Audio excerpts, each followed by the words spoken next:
ನಮಸ್ಕಾರ ವೀಕ್ಷಕರೇ, lab doctor ಚಾನಲ್ಗೆ ಸ್ವಾಗತ. If you new to the ಚಾನಲನ್ನು ಪ್ಲೀಸ್ ಲೈಕ್ ಮಾಡಿ, ಶೇರ್ ಮಾಡಿ ಮತ್ತು ಸಬ್ಸ್ಕ್ರೈಬ್ ಮಾಡಿ. ಬಿಕಾಸ್ ಈ ಚಾನಲ್ ಮುಖಾಂತರ ನಾವು ನಿಮಗೆ ಹೆಲ್ತ್ ರಿಲೇಟೆಡ್ ಇನ್ಫಾರ್ಮೇಷನ್, ಕರೆಕ್ಟ್ ಆದಂಥ ಮೆಡಿಕಲ್ ಇನ್ಫಾರ್ಮೇಷನನ್ನು ಕೊಡ್ತಾ ಇರ್ತೇವೆ. ಇವತ್ತಿನ ವಿಡಿಯೋದಲ್ಲಿ ನಾವು ಈ ರಕ್ತಹೀನತೆ ಇದ್ದಾಗ ಯಾವ ಯಾವ ಲಕ್ಷಣಗಳು ಬರ್ಬೋದು ಇದರ ಬಗ್ಗೆ ಸ್ವಲ್ಪ ಮಾಹಿತಿಯನ್ನು ಪಡೆದುಕೊಳ್ಳೋಣ.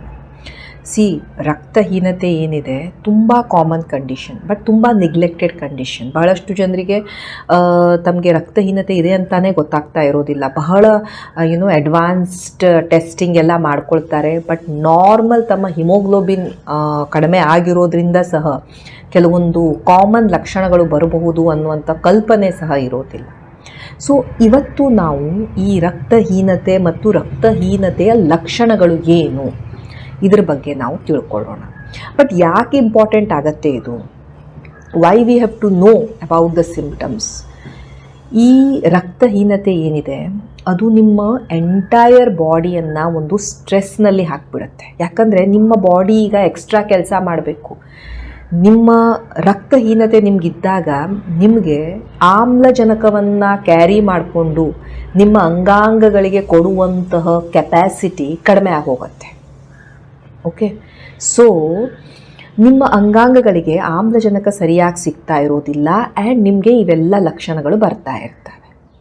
ಹೇಗೆ ಇದು ಆಮ್ಲಜನಕ ಯಾಕೆ ಸರಿಯಾಗಿ ಸಿಗ್ತಾ ಇರೋದಿಲ್ಲ? ಯಾಕಂದರೆ ನಿಮ್ಮ ಕೆಂಪು ರಕ್ತ ಕಣಗಳು ಈ ಆಮ್ಲಜನಕವನ್ನು ಸಪ್ಲೈ ಮಾಡ್ತಾ ಇರ್ತವೆ.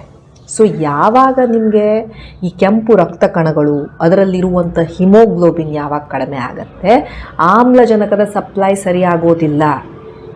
ಓಕೆ, ಆ್ಯಂಡ್ ಆವಾಗ ನಿಮಗೆ ಈ ಲಕ್ಷಣಗಳು ಬರ್ತವೆ. ನಾವು ರಕ್ತಹೀನತೆಯನ್ನು ಹೇಗೆ ಡಿಫೈನ್ ಮಾಡ್ತೇವೆ? ಸಪೋಸ್ ಗಂಡಸರಲ್ಲಿ ಹಿಮೋಗ್ಲೋಬಿನ್ನಿನ ಲೆವೆಲ್ 13 ಗ್ರಾಮ್ಗಿಂತ ಕಡಿಮೆ ಇತ್ತು, ಅಥವಾ ಹೆಂಗಸರಲ್ಲಿ ಹಿಮೋಗ್ಲೋಬಿನ್ನಿನ ಲೆವೆಲ್ 12 ಗ್ರಾಮ್ಗಿಂತ ಕಡಿಮೆ ಇತ್ತು, ಪ್ರೆಗ್ನೆಂಟ್ ಇರದೇ ಇದ್ದಂಥ ಮಹಿಳೆಯಲ್ಲಿ. ಆ ಮಹಿಳೆ ಸಪೋಸ್ ಪ್ರೆಗ್ನೆಂಟ್ ಇದ್ಲು ಅಂದರೆ ಅವಳಿಗೆ 11 ಗ್ರಾಮ್ಗಿಂತ ಕಡಿಮೆ ಬಂತು ಅಂದಾಗ ನಾವು ಇದನ್ನು ಅನೀಮಿಯಾ, ರಕ್ತಹೀನತೆ ಅಂತ ಹೇಳ್ತಾ ಇರ್ತೇವೆ.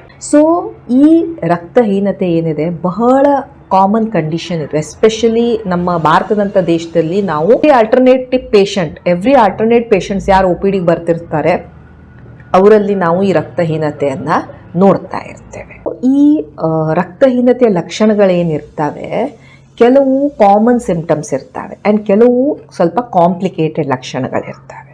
ಒಂದೇ ಲಕ್ಷಣ ಅಂತ ಹೇಳಿದರೆ ಸುಸ್ತಾಗೋದು. ಪೇಷಂಟಿಗೆ ಸರಿಯಾಗಿ ಊಟ ಮಾಡ್ತಾ ಇದ್ದಾರೆ, ಸರಿಯಾಗಿ ನಿದ್ದೆ ಮಾಡ್ತಾ ಇದ್ದಾರೆ, ಏನು ಎಕ್ಸ್ಟ್ರಾ ಕೆಲಸ ಎಕ್ಸೆಟ್ರಾ ಏನಿಲ್ಲ, ಬಟ್ ಸ್ಟಿಲ್ ಸುಸ್ತು.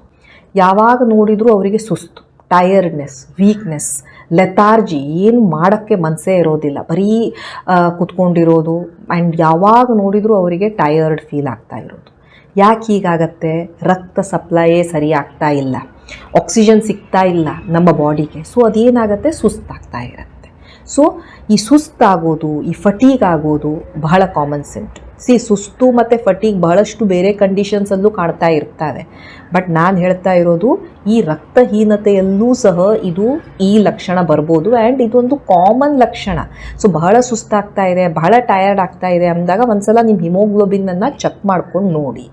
ಲಕ್ಷಣ ಅಂತ ಹೇಳಿದರೆ ನಿಮ್ಮ ಚರ್ಮ ಏನಿದೆ ಬಿಳ್ಚ್ಕೊಂಡಿರ್ಬೋದು, ತುಂಬ ಪೇಲಾಗಿ ಕಾಣಿಸ್ತಾ ಇರ್ಬೋದು. ಕೆಲವೊಂದ್ಸಲ ಪೇಷಂಟ್ಸ್ ಬರ್ತಾರೆ, ನನಗೆಲ್ಲರೂ ಹೇಳ್ತಾ ಇದ್ದಾರೆ ಇಷ್ಟು ಫೇರ್ ಆಗಿಬಿಟ್ಟಿದೆಯಾ, ಇಷ್ಟು ಬೆಳ್ಳಗಾಗಿಬಿಟ್ಟಿದೆಯಾ ಅಂತ. ಆ್ಯಕ್ಚುಲಿ ಅವ್ರು ಬೆಳ್ಳಗಾಗಿರೋದಿಲ್ಲ, ಅವ್ರಿಗೆ ಹಿಮೋಗ್ಲೋಬಿನ್ ಕಡಿಮೆ ಆಗಿ ಹೋಗಿರುತ್ತೆ ಆ್ಯಂಡ್ ಅದರಿಂದ ಅವರಿಗೆ ಈ ಥರ ಈ ಪೇಲ್ ಸ್ಕಿನ್, ಆ ಸ್ಕಿನ್ನಲ್ಲಿ ಏನೂ ಗ್ಲೋ ಇರೋದಿಲ್ಲ, ತುಂಬ ಡಲ್ ಸ್ಕಿನ್ ಇರುತ್ತೆ ಆ್ಯಂಡ್ ತುಂಬ ಇದು ಒಂಥರ ಬಿಳ್ಚ್ಕೊಂಡಂಗೆ ಆಗಿಬಿಟ್ಟಿರ್ತಾರೆ. ಕೆಲವೊಂದ್ಸಲ ಪೇಷಂಟ್ಸಿಗೆ ಈ ಜಾಂಡಿಸ್ ಥರ ಸಹ ಕಾಣ್ತಾ ಇರ್ಬೋದು, ಯೆಲ್ಲೋಯಿಶ್ ಟಿಂಜ್ ಸಹ ಬರ್ತಾ ಇರ್ಬೋದು.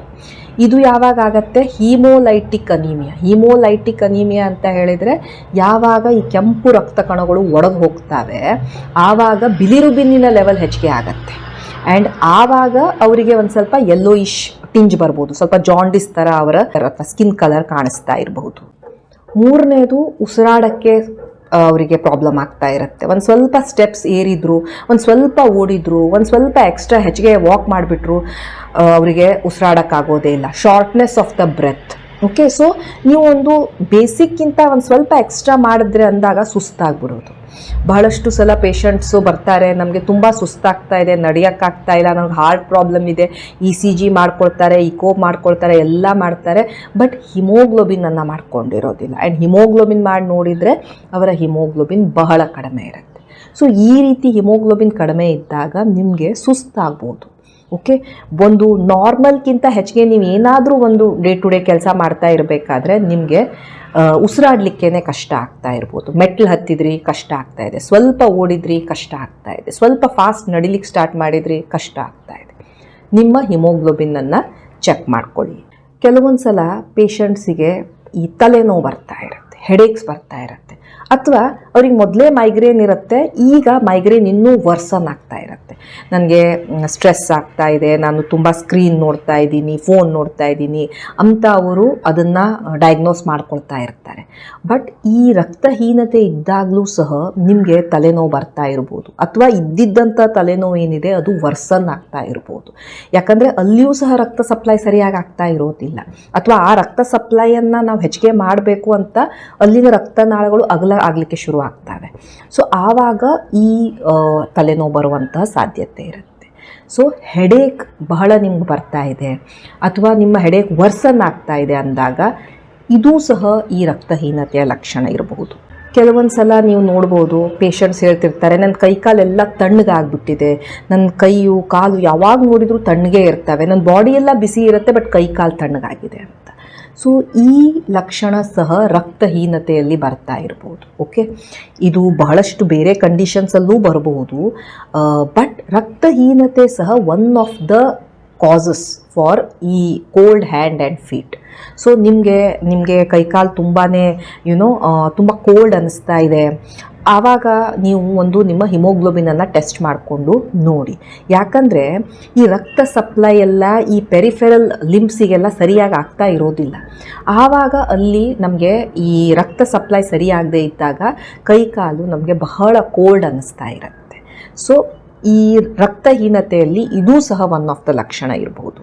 ಈ ಅನೀಮಿಯಾ, ರಕ್ತಹೀನತೆ ಇದ್ದವರ ಉಗುರುಗಳು, ನೇಲ್ಸ್ ಏನಿರ್ತವೆ ಬೇಗ ಮುರಿದು ಹೋಗ್ತಾ ಇರ್ತವೆ, ಬ್ರಿಟ್ಟಲ್ ನೇಲ್ಸ್ ಇರ್ತವೆ, ಕೂದಲ ಉದುರಕ್ಕೆ ಶುರು ಆಗುತ್ತೆ, ತುಂಬ ಹೇರ್ ಫಾಲ್ ಆಗ್ತಾ ಇದೆ ಅಂತ ಹೇಳ್ತಾ ಇರ್ತಾರೆ ಪೇಷಂಟ್ಸು, ಸ್ಕಿನ್ ತುಂಬ ಡಲ್ ಆಗಿದೆ ಅಂತ ಇರ್ತಾರೆ, ಒಂದಿಷ್ಟು ಸ್ಕಿನ್ನಲ್ಲಿ ಗ್ಲೋಯೇ ಇಲ್ಲ ಅಂತಿರ್ತಾರೆ. ಇವೆಲ್ಲ ಆಗ್ಬೋದು ರಕ್ತಹೀನತೆಯಲ್ಲಿ. ಯಾಕಂದರೆ ನಿಮ್ಮ ಕೂದಲಿಗೆ ರಕ್ತ ಸಪ್ಲೈಯೇ ಸರಿಯಾಗಿ ಆಗ್ತಾ ಇಲ್ಲ, ಅದಕ್ಕೆ ಆಮ್ಲಜನಕವೇ ಸಿಗ್ತಾ ಇಲ್ಲ, ನಿಮ್ಮ ಬೆರಳು, ನಿಮ್ಮ ನೇಲ್ಸ್, ನಿಮ್ಮ ಉಗುರುಗಳಿಗೆ ಸರಿಯಾಗಿ ಬ್ಲಡ್ ಫ್ಲೋ ಆಗ್ತಾ ಇಲ್ಲ. ಇವೆಲ್ಲ ಆಗೋದ್ರಿಂದ ಈ ರೀತಿ ಲಕ್ಷಣಗಳು ಬರ್ತಾ ಇರಬಹುದು. ಈ ರಕ್ತಹೀನತೆಯಲ್ಲಿ ನಿಮ್ಮ ಬಾಯಲ್ಲಿ ಸುಮಾರಷ್ಟು ಚೇಂಜಸ್ ಆಗ್ಬೋದು. ಬಹಳಷ್ಟು ಜನರಿಗೆ ಏನಾಗುತ್ತೆ, ಈ ಎರಡೂ ಸೈಡಲ್ಲಿ ಅವರಿಗೆ ಈ ಥರ ಒಡೆದು ಹೋದಾಗ ಆಗ್ತಾ ಇರುತ್ತೆ, ಕಿಲೈಟಿಸ್ ಅಂತ ಹೇಳ್ತಾ ಇರ್ತೇವೆ, ನೋವು ಬರುತ್ತೆ. ಆಮೇಲೆ ಅಲ್ಸರ್ ಆಗ್ಬೋದು ಬಾಯಲ್ಲಿ. ಅವರ ನಾಲಿಗೆ ಏನಾಗ್ಬೋದು, ತುಂಬ ಸ್ಮೂತ್ ಆಗಿಬಿಡ್ಬೋದು. ಕೆಲವೊಬ್ಬರಲ್ಲಿ ನಾಲಿಗೆಯಲ್ಲಿ ಕ್ರ್ಯಾಕ್ಸ್ ಬರ್ತಾ ಇರ್ಬೋದು, ಕೆಲವೊಬ್ಬರಲ್ಲಿ ನಾಲಿಗೆ ದಪ್ಪಗಾಗ್ಬಿಡ್ಬೋದು, ಕೆಲವೊಬ್ಬರಲ್ಲಿ ತುಂಬ ಪೇನ್ ಬರ್ತಾ ಇರ್ಬೋದು ಅಲ್ಸರ್ ಆಗಿ. ಸೊ ಇವೆಲ್ಲ ಚೇಂಜಸ್ ಬರ್ತಾ ಇರ್ಬೋದು. ಡಿಫ್ರೆಂಟ್ ಟೈಪ್ಸ್ ಆಫ್ ಅನೀಮಿಯಾಸ್ ಇರ್ತವೆ. ಕಬ್ಬಿಣಾಂಶ ಕಡಿಮೆ ಆದಂಥ ಅನೀಮಿಯಾ, B12 ಕಡಿಮೆ ಆದಾಗ ಅನೀಮಿಯಾ, ಇವೆಲ್ಲದರಲ್ಲಿ ನಿಮಗೆ ನೋಡ್ತಾ ಇರ್ಬೋದು ನೀವು ಈ ರೀತಿ ಬಾಯಲ್ಲಿ ಚೇಂಜಸ್ ಸಹ ಬರ್ತಾ ಇರ್ಬೋದು. ನಾಲಿಗೆ ಏನಿರುತ್ತೆ ಅದು ಪಿಂಕಿಶ್ ಇರಬೇಕು, ಇಲ್ಲಿ ವೈಟಿಶ್ ಆಗಿಬಿಟ್ಟಿರುತ್ತೆ. ತುಟಿಗಳ ಕಲರ್ಸ್ ಏನಾಗಿರುತ್ತೆ, ಒಂಥರ ವೈಟಿಶ್ ಥರ ಆಗ್ತಾ ಇರುತ್ತೆ, ಅದು ಪಿಂಕಿಶ್ ಕಾಣಿಸ್ತಾನೆ ಇರೋದಿಲ್ಲ. ಸೊ ಈ ಚೇಂಜಸ್ ಸಹ ರಕ್ತಹೀನತೆಯಲ್ಲಿ ಬರ್ತಾ ಇರಬಹುದು. ಕೆಲವೊಬ್ಬರಿಗೆ ಈ ನಾನ್ ನ್ಯೂಟ್ರಿಷಿಯಸ್ ಸಬ್ಸ್ಟೆನ್ಸಸ್, ಕೆಲವೊಬ್ಬರು ಈ ಮಣ್ಣನ್ನು ತಿಂತಾರೆ, ಕೆಲವೊಬ್ಬರು ಚಾಕ್ ಪೀಸ್ ತಿಂತಾರೆ, ಕೆಲವೊಬ್ಬರು ಐಸ್ ತಿಂತಾರೆ, ಕೆಲವೊಬ್ಬರು ಈ ಗೋಡೆಯನ್ನು ಕೆರೆದುಕೊಂಡು ತಿಂತಾ ಇರ್ತಾರೆ. ಸೊ ಈ ಥರದ ಕ್ರೇವಿಂಗ್ಸ್ ಬರ್ತಾ ಇರ್ತವೆ. ಏನು ತಿಂತಾರೆ ಅದಕ್ಕೆ ಯಾವುದೇ ನ್ಯೂಟ್ರಿಷನ್ ವ್ಯಾಲ್ಯೂ ಇರೋದಿಲ್ಲ, ಅದರಿಂದ ಏನೂ ಅವರಿಗೆ ಬೆನಿಫಿಟ್ ಇಲ್ಲ, ಬಟ್ ಸ್ಟಿಲ್ ಅವುಗಳನ್ನು ತಿನ್ನಬೇಕು ಅನ್ನಿಸ್ತಾ ಇರುತ್ತೆ. ಕ್ರೇವಿಂಗ್ಸ್ ಅಂತ ಹೇಳ್ತಾ ಇರ್ತೀವಿ ನಾವು ಇದಕ್ಕೆ. ಆ್ಯಂಡ್ ಮೆಡಿಕಲ್ ಟರ್ಮಲ್ಲಿ ಇದನ್ನು ಪೈಕಾ ಅಂತ ಹೇಳ್ತಾ ಇರ್ತಾರೆ. ಸೊ ಇದು ಏನಿದೆ, ಟಿಪಿಕಲಿ ನಾವು ಈ ಕಬ್ಬಿಣಾಂಶ ಕಡಿಮೆ ಆದವರಲ್ಲಿ ಈ ರೀತಿ ಸಿಂಪ್ಟಮ್ಸನ್ನು ನೋಡ್ತಾ ಇರ್ತೀವಿ. ಒಂದು ಸಲ ನಾವು ಅವರಿಗೆ ಮೆಡಿಸಿನ್ಸು, ಟ್ಯಾಬ್ಲೆಟ್ಸು ಎಲ್ಲ ಕೊಟ್ವಿ, ಅವರ ಸಿಂಪ್ಟಮ್ಸ್ ಸಹ ಕಡಿಮೆ ಆಗತ್ತೆ. ಬಟ್ ಇದೂ ಸಹ ಒನ್ ಆಫ್ ದ ಲಕ್ಷಣ. ಪೈಕಾ, ಈ ಐಸ್ ತಿನ್ಬೇಕು ಅನ್ಸೋದು, ಅಕ್ಕಿ ತಿನ್ನೋದು, ಈ ಮಣ್ಣನ್ನು ತಿಂತಾ ಇರೋದು, ಇವನ್ನೆಲ್ಲ ಅವರಿಗೆ ಕ್ರೇವಿಂಗ್ಸ್ ಡೆವಲಪ್ ಆಗುತ್ತೆ. ಆ್ಯಂಡ್ ಇದು ಈ ಡೆಫಿಷಿಯನ್ಸಿ ಅನೀಮಿಯಾಸಲ್ಲಿ ನಾವು ನೋಡ್ತಾ ಇರ್ತೇವೆ.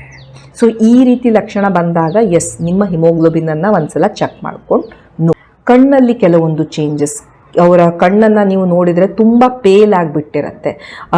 ಪಿಂಕ್ ಇರಬೇಕು, ಅದು ವೈಟಿಶ್ ಕಾಣ್ತಾ ಇರುತ್ತೆ. ಕೆಲವೊಬ್ಬರ ಕಣ್ಣು ಏನಿರುತ್ತೆ ಅದು ಬ್ಲೂಯಿಶ್ ಸಹ ಆಗಿರುತ್ತೆ. ಬಹಳ ಅವರಿಗೆ ರಕ್ತಹೀನತೆ ಇತ್ತು ಅಂದರೆ ಕೆಲವೊಮ್ಮೆ ಬ್ಲೂ ಕಲರ್ ಚೇಂಜಸ್ ಸಹ ನಾವು ನೋಡ್ತಾ ಇರ್ಬೋದು ಕಣ್ಣುಗಳಲ್ಲಿ ಇನ್ ಕೇಸಸ್ ಆಫ್ ಅನೀಮಿಯಾ. ಕೆಲವೊಂದು ಸಲ ನೀವು ನೋಡ್ತಾ ಇರ್ಬೋದು ಪೇಷಂಟ್ಸ್ ಕಂಟಿನ್ಯೂಸ್ಲಿ ತಮ್ಮ ಕಾಲನ್ನು ಮೂವ್ ಮಾಡ್ತಾ ಇರ್ತಾರೆ. ಅವರಿಗೆ ಟೆನ್ಷನ್ ಆದಾಗ, ಸ್ಟ್ರೆಸ್ ಆದಾಗ ಎಲ್ಲ ಈ ರೀತಿ ಆಗ್ತಾ ಇರ್ಬೋದು, ಅಥವಾ ಬೇರೆ ಕೆಲವೊಂದು ನ್ಯೂರಾಲಜಿಕಲ್ ಪ್ರಾಬ್ಲಮ್ಸಲ್ಲೂ ಈ ರೀತಿ ಆಗ್ತಾ ಇರ್ಬೋದು. ಬಟ್ ಈವನ್ ರಕ್ತಹೀನತೆಯಲ್ಲೂ ಸಹ ಇದು ಬರ್ತಾ ಇರ್ಬೋದು. ರೆಸ್ಟ್ಲೆಸ್ ಲೆಗ್ ಸಿಂಡ್ರೋಮ್ ಅಂತ ಇರ್ತೀವಿ. ಅವರಿಗೆ ಯಾವತ್ತೂ ಅವರು ಕಾಲನ್ನು ಮೂವ್ ಮಾಡ್ತಾ ಇರ್ತಾರೆ, ಈ ಥರ ಶೇಕ್ ಮಾಡ್ತಾ ಇರ್ತಾರೆ. ಆ್ಯಂಡ್ ಯಾವಾಗ ನೋಡಿದರೂ ಕಾಲು ನೋವು, ಕಾಲು ಜುಮ್ ಅಂತ ಇದೆ, ಕಾಲು ಮರಗಟ್ಟಂಗೆ ಆಗೋಗ್ಬಿಟ್ಟಿದೆ, ಈ ರೀತಿ ಪೇಷಂಟ್ಸಿನ ಲಕ್ಷಣಗಳಿರ್ತವೆ. ಸೊ ಹೀಗಿದ್ದಾಗ ಒಂದು ಸಲ ನಿಮ್ಮ HB ಹಿಮೋಗ್ಲೋಬಿನನ್ನು ಟೆಸ್ಟ್ ಮಾಡ್ಕೊಂಡು ನೋಡಿ. ರಕ್ತಹೀನತೆಯಲ್ಲಿಯೂ ಈ ರೀತಿ ಸಿಂಪ್ಟಮ್ ಬರ್ಬೋದು. ರಕ್ತ ಸಪ್ಲೈಯಲ್ಲಿ ಸರಿಯಾಗಿ ಆಗ್ತಾ ಇಲ್ಲ ಅಂದಾಗಲೂ ಸಹ ಈ ರೀತಿ ಲಕ್ಷಣಗಳು ಬರ್ತಾ ಇರ್ಬೋದು. ಕೆಲವೊಂದು ಸಲ ಪೇಷಂಟ್ಸಿಗೆ ಕಿವಿಯಲ್ಲಿ ಒಂಥರ ನೋವು ಬಂದಂಗೆ ಆಗೋದು, ಒಂದು ಸಲ ಅವ್ರು ಹೇಳ್ತಾರೆ, ಕೆಲವೊಂದು ಸಲ ನನಗೆ ಗುಯಿ ಅಂತ ಇದೆ, ಟಿನಿಟಸ್ ಅಂತ ನಾವು ಹೇಳ್ತಾ ಇರ್ತೇವೆ. ಈ ರೀತಿ ಚೇಂಜಸ್ ಬರ್ತಾ ಇರ್ಬೋದು. ಟಿನಿಟಸ್ಸಿಗೆ ಬಹಳಷ್ಟು ರೀಸನ್ಸ್ ಇದ್ದಾವೆ. ಬಟ್ ಈವನ್ ರಕ್ತಹೀನತೆಯಲ್ಲಿ ಪೇಷಂಟ್ಸಿಗೆ ಈ ರೀತಿ ಸಿಂಪ್ಟಮ್ಸ್ ಬರ್ತಾ ಇರ್ಬೋದು. ಕೆಲವೊಂದು ಪೇಷಂಟ್ಸಿಗೆ ನೆನಪಿರೋದಿಲ್ಲ, ನಾನು ರೂಮಿಗೆ ಬರ್ತಾರೆ, ನಾನು ಏನಕ್ಕೆ ಬಂದೆ, ಏನು ತೊಗೊಳಕ್ಕೆ ಬಂದೆ, ಈ ರೀತಿ ಯೋಚನೆ ಮಾಡ್ತಿರ್ತಾರೆ. ಸೊ ಈ ರೀತಿ ಸಿಂಪ್ಟಮ್ಸ್ ಇತ್ತು ಅಂದ ಮಾತ್ರಕ್ಕೆ ನಿಮಗೆ ಅನೀಮಿಯಾ ಇದೆ ಅಂತ ಅಲ್ಲ. ಬಟ್ ಈ ರೀತಿ ಮೆಮರಿ ಪ್ರಾಬ್ಲಮ್ಸ್, ಫಾರ್ಗೆಟ್ಫುಲ್ನೆಸ್ಸು, ಕಾನ್ಸಂಟ್ರೇಟ್ ಮಾಡೋಕ್ಕಾಗೋದಿಲ್ಲ, ಇವೆಲ್ಲ ಲಕ್ಷಣಗಳು ನಮ್ಮ ಈ ರಕ್ತಹೀನತೆಯಲ್ಲಿ ಬರ್ಬೋದು. ಯಾಕಂದರೆ ಬ್ರೈನಿಗೆ ರಕ್ತ ಸಪ್ಲೈ, ಆಕ್ಸಿಜನ್ ಸಪ್ಲೈ ಸರಿಯಾಗಿ ಆಗ್ತಾ ಇರೋದಿಲ್ಲ. ಆ್ಯಂಡ್ ಪೇಷಂಟ್ಸಿಗೆ ಈ ರೀತಿ ಮೆಮರಿ ಪ್ರಾಬ್ಲಮ್ಸ್ ಬರ್ತಾ ಇರ್ಬೋದು. ಸೊ ಇವೆಲ್ಲ ಕೆಲವೊಂದು ಲಕ್ಷಣಗಳು ನೀವು ರಕ್ತಹೀನತೆಯಲ್ಲಿ ನೋಡ್ತಾ ಇರ್ಬೋದು. ಪೇಷಂಟ್ಸ್ ಕೆಲವೊಮ್ಮೆ ಬರ್ತಾರೆ, ನನಗೆ ತುಂಬ ಎದೆ ಬಡ್ಕೊಳ್ತಾ ಇದೆ, ನನಗೆ ನನ್ನ ಹಾರ್ಟ್ ಬೀಟೇ ನನಗೆ ಕೇಳಿಸ್ತಾ ಇದೆ, ನಾನು ECG ಮಾಡಿಕೊಂಡೆ, ಇಕೋ ಮಾಡಿಕೊಂಡೆ, ಎಲ್ಲ ಮಾಡಿದೆ, ಆದರೆ ನನಗೆಲ್ಲ ನಾರ್ಮಲ್ ಇದೆ, ಬಟ್ ನನಗೆ ಸ್ಟಿಲ್ ಈ ರೀತಿ ಆಗ್ತಾ ಇರುತ್ತೆ. ಹಿಮೋಗ್ಲೋಬಿನ್ ಎಷ್ಟಿದೆ? ಹಿಮೋಗ್ಲೋಬಿನ್ನು 10 ಇದೆ. ಸೊ 10 ಹಿಮೋಗ್ಲೋಬಿನ್ ಇದೆ ಒಂದು ಗಂಡಸಲ್ಲಿ ಅಂದಾಗ ನಿಮ್ಮ ಹಾರ್ಟ್ ಬಹಳ ಎಕ್ಸ್ಟ್ರಾ ಕೆಲಸ ಮಾಡಬೇಕು, ಹೊಡ್ಕೊಳ್ತಾ ಇರುತ್ತೆ. ಸೊ ನಿಮ್ಮ ಹಿಮೋಗ್ಲೋಬಿನನ್ನು ನಾವು ಇಂಪ್ರೂವ್ ಮಾಡಿದಾಗ ಇವೆಲ್ಲ ಸಿಂಪ್ಟಮ್ಸ್ ನಿಮಗೆ ಕಡಿಮೆ ಆಗ್ಬೋದು. ಸೊ ಈಗ ನಾನು ಹೇಳಿದಂಥ ಯಾವುದೇ ಲಕ್ಷಣ, ಉಸಿರಾಡಲಿಕ್ಕೆ ತೊಂದರೆ ಆಗೋದಿರ್ಬೋದು, ಕಿವಿ ನೋವು ಇರ್ಬೋದು, ಅಥವಾ ಕಣ್ಣುಗಳಲ್ಲಿ ಚೇಂಜಸ್ ಇರ್ಬೋದು, ಮೆಮರಿ ಪ್ರಾಬ್ಲಮ್ಸ್ ಇರ್ಬೋದು, ಕೈಕಾಲು ತಣ್ಣಗಾಗೋದು, ಕೈಕಾಲು ಕೋಲ್ಡ್ ಆಗೋದಿರ್ಬೋದು, ಇವೆಲ್ಲ ಬೇರೆ ಸುಮಾರಷ್ಟು ಕಂಡೀಷನ್ಸಲ್ಲೂ ನಾವು ನೋಡ್ತಾ ಇರ್ತೇವೆ. ಬಟ್ ರಕ್ತಹೀನತೆ ಸಹ one of the cos. So ನೀವು ಈ ರೀತಿ ಲಕ್ಷಣಗಳನ್ನು ನೋಡಿದಾಗ ಒಂದು ಸಲ ನೀವು ಹಿಮೋಗ್ಲೋಬಿನನ್ನು ಟೆಸ್ಟ್ ಮಾಡ್ಕೊಂಡು ನೋಡಿ. ಹಿಮೋಗ್ಲೋಬಿನ್ ಕಡಿಮೆ ಬಂತು ಅಂದಾಗ ಈ ಲಕ್ಷಣಗಳು ನಿಮ್ಮ ರಕ್ತಹೀನತೆಯಿಂದ ಸಹ ಇರಬಹುದು. And haemoglobin testing is a very simple test. Okay, so ಈ ಟೆಸ್ಟ್ ಮುಖಾಂತರ ನಾವು ಪತ್ತೆ ಹಚ್ಬೋದು ನಿಮಗೆ ರಕ್ತಹೀನತೆ ಇದೆಯೋ ಇಲ್ವೋ ಅಂತ. ಆ್ಯಂಡ್ ಅಕಾರ್ಡಿಂಗ್ಲಿ ನಾವು ಟ್ರೀಟ್ ಮಾಡಿದಾಗ ಇವೆಲ್ಲ ಲಕ್ಷಣಗಳು ಸಹ ಪೇಷಂಟಿಗೆ ಹೋಗ್ಬಿಡುತ್ತವೆ. ಬಟ್ ನಿಮಗೆ ಗೊತ್ತಿರಬೇಕು ಈ ರೀತಿ ಲಕ್ಷಣಗಳು ರಕ್ತಹೀನತೆಯಲ್ಲಿ ಬರಬಹುದು, ಆ್ಯಂಡ್ ಇದರಿಂದ ನಮಗೆ ಪ್ರಾಬ್ಲಮ್ ಸಹ ಆಗ್ಬೋದು ಅಂತ. ಸೊ ಇವು ಕೆಲವೊಂದು ಬೇಸಿಕ್ ಸಿಂಪ್ಟಮ್ಸ್ ಯಾವುದನ್ನು ನಾವು ಈ ರಕ್ತಹೀನತೆ ಇರುವಂಥ ಪೇಷಂಟ್ಸಲ್ಲಿ ನೋಡ್ತಾ ಇರ್ತೇವೆ. Thank you so much for watching the video. Please like, share and subscribe the channel. Thank you.